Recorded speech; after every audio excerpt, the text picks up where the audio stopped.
But skill-wise, I feel like I'm way better than him, sharper than him, bigger than him.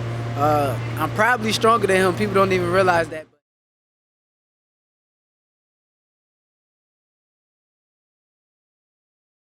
Here we are with Shakur Stevenson, shadowboxing.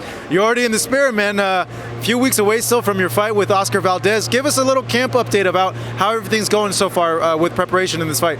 Camp is going great. Camp always is great. I put the work in, and then I perform at a high level, and I will do the same April 30th.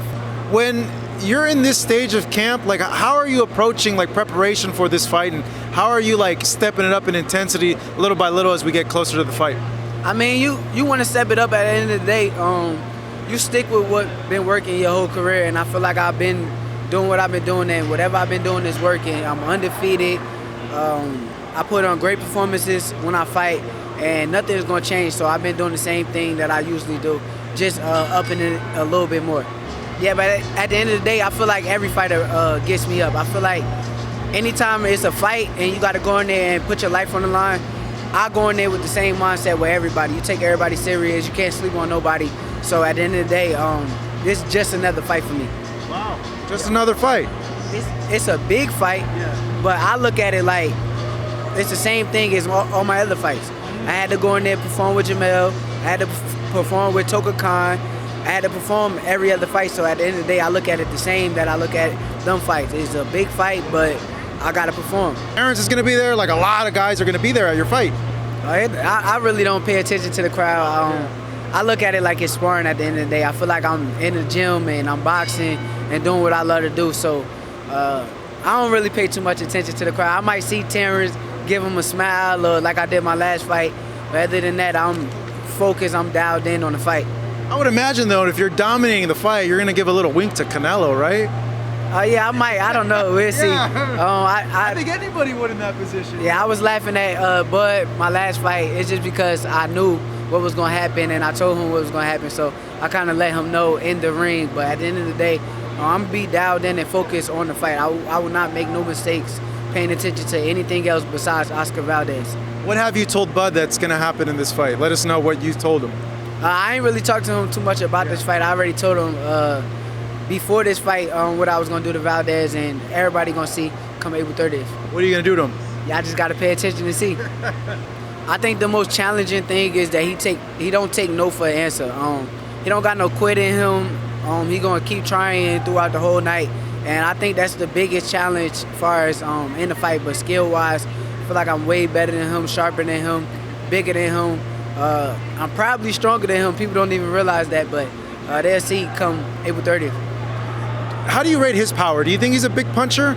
I mean, he looks like a big puncher, but you never know who's a big puncher until you actually get in the ring and face him. There's been some people I get in the ring with that I would think is a big puncher, and then you realize they're not as strong as what you thought. So at the end of the day, he's a big puncher, maybe, but we'll see come April 30th. Yeah, because I'm just curious, like, how do you see that dynamic about, like, his power, his strength against yours? I just feel like I'm bigger, I'm stronger, I'm faster, I'm better, and April 30th, everybody gonna see. I want to pick your brain on a fight coming up. Devin Haney against George Kambosos. What do you think about that? I think Devin Haney wins that fight. I feel like he's the superior boxer. I think Kambosos is a great fighter, but Devin is a skillful fighter. He's a smart fighter, and he's gonna go in there and try to be aware of all them big shots that Kambosos want to land. Do you think it's any added pressure, or maybe things against him going to Australia? Like, does it make it more difficult? Not at all. I feel like if you're a boxer and you've been boxing your whole life, it don't matter where you at, you know how to box. You're not gonna go to another state or a country or wherever and fold up.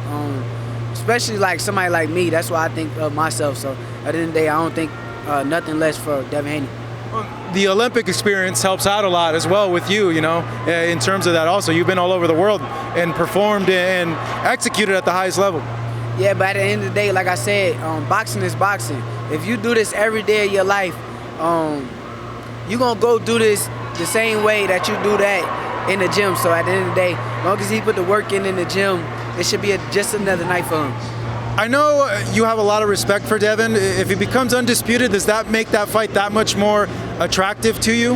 I mean, I'm willing to fight whoever at the end of the day. I'm not ducking and dodging nobody. I'm willing to fight whoever. But if he do become undisputed, 9 times out of 10, I would think he will go up to 140 after that. And then I'll be going probably to 135. So we'll see wherever we lie out in the future. But if it happens, I'm definitely down. Yeah, because if that's the case, then that leaves you Lomachenko. I'm hearing that maybe Burchell it might fight Lomachenko. That's the plan, and I would imagine for you, both those guys, those are fights that you want. Yeah, it sounds like more so me and Lomachenko gonna have to square up sooner or later. The way that everything looks, top rank, both of us signed with top rank and big fights, and we close to each other weight, so we gonna have to meet down the line. It's gonna happen for sure.